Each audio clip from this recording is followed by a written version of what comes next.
Hi, my name is Emmanuel MONNERON and I'm a French psychiatrist, and this is another video for the series Psychiatry and the Troubled Teen Industry. If you don't know what the troubled teen industry is, you can follow the links in the description of this video to visit the Breaking Code Silence website and find useful information about the troubled teen industry.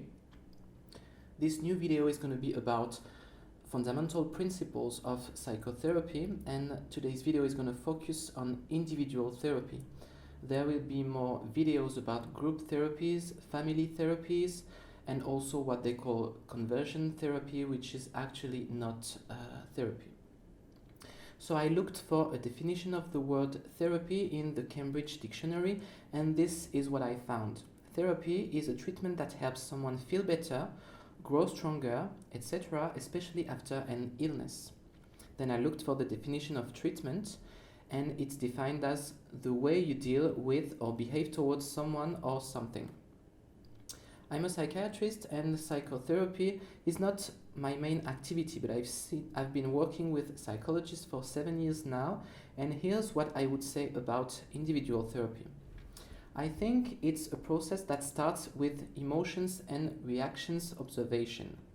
After that, depending on the kind of psychotherapy, it's possible to either focus on identifying what creates painful symptoms in the way the mind operates, that's more of a cognitive and behavioral approach, or focus more on interpreting the emotional processes by making connections between the way the mind operates and elements of the patient's story. That would be more of a psychodynamic approach. Regardless of the kind of therapy, trying to modify anything in the way the patient's mind operates is a pretty advanced process, and it can take months or even years to get to that step of the therapy. As you can imagine, this therapeutic process can lead to the exploration of very intimate spaces. That's the reason why the setting in which the therapy takes place is very important. The role of the therapist and the relationship between the patient and the therapist are also crucial elements for the therapy to be safe and effective. Self-observation is difficult, and it requires a lot of efforts and a lot of honesty from the patient. That's the reason why psychotherapy is a process that can't happen without the patient's full commitment. Trying to force someone into participating in psychotherapy wouldn't make any sense, and it wouldn't bring any positive effects. The patient's commitment is important, but it's obviously not enough, and the interactions with the therapist are also essential. Each therapy is different, which is why there shouldn't be any pre-established goals at the beginning of the process. The therapist, who has to be a trained professional, is not there to lead the therapeutic process. Their role is to make sure the patient feels safe during the therapy. The therapy also provides an external point of view and can give some feedbacks or help the patients to focus on specific things, but they should not give any personal opinions or judge the patient's personal choices. That would be inefficient, inappropriate, and unethical. I guess it's pretty easy to understand why confidentiality is absolutely crucial when it comes to make the patient feel as safe as possible. And that's the perfect transition to talk about what they call therapy in the troubled teen industry. In the facilities of the troubled teen industry, the therapist is usually a member of the staff. What is said during the therapy sessions can be shared with the rest of the team and used to justify decisions about rewards or punishments. This is, of course, the best way to make the therapy sessions scary and efficient. But can we really talk about therapy? In the troubled teen industry programs, the therapies are not about helping someone feel better or grow stronger.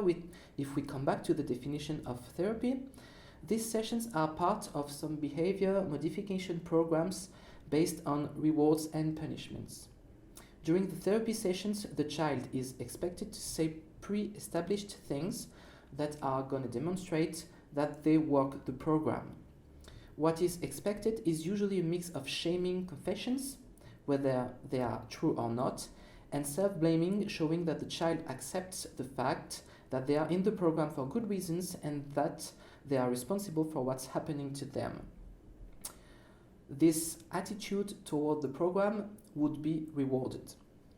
Sometimes the children are also expected to talk about psychological traumas, like sexual abuse, for example, whether they are ready or not to start opening about these difficult events of their life. This is probably the very last thing a trauma therapist would do to help a patient, actually. These sessions do not require the child to be involved. They have to say what is expected from them, whether they believe it or not. If they do not, they are punished. It has nothing to do with a psychotherapeutic process. A lot of former residents simply call these methods brainwashing or mental torture, as the main purpose is to force the children to say and eventually believe what the therapist is expecting. These behavior modification techniques are not therapeutic, and they also damage the children's self-esteem. They create cognitive bias and are also responsible for long-term mental conditions like complex post-traumatic stress disorder, anxiety, depression, or substance abuse. The people responsible for these facilities claim that their programs are therapeutic and appropriate to help children with very different issues, such as depression, anxiety, rebellious behavior, eating disorders, and so on. One single program to help all these children would already make a lot of mental health professionals quite suspicious. Well, although these programs should be therapeutic, what these people call therapy is actually based on damaging behavior modification techniques. Not only are these programs inefficient, they are also unethical and dangerous for the children, as letting these programs keeping on creating more and more mental pathology is, to me, really unacceptable. I strongly suggest you to support Breaking Code Silence by following the movement on social media and sharing their content. I also encourage you to sign the petitions to shut down Provo School, to shut down Sequel, and to dismantle the trouble teen industry. All the links are in the description of the video. You can also subscribe to this channel, Psychiatry and the Trouble Teen Industry, share the videos. I thank you for watching this new video, and there will be more videos soon. Thank you very much.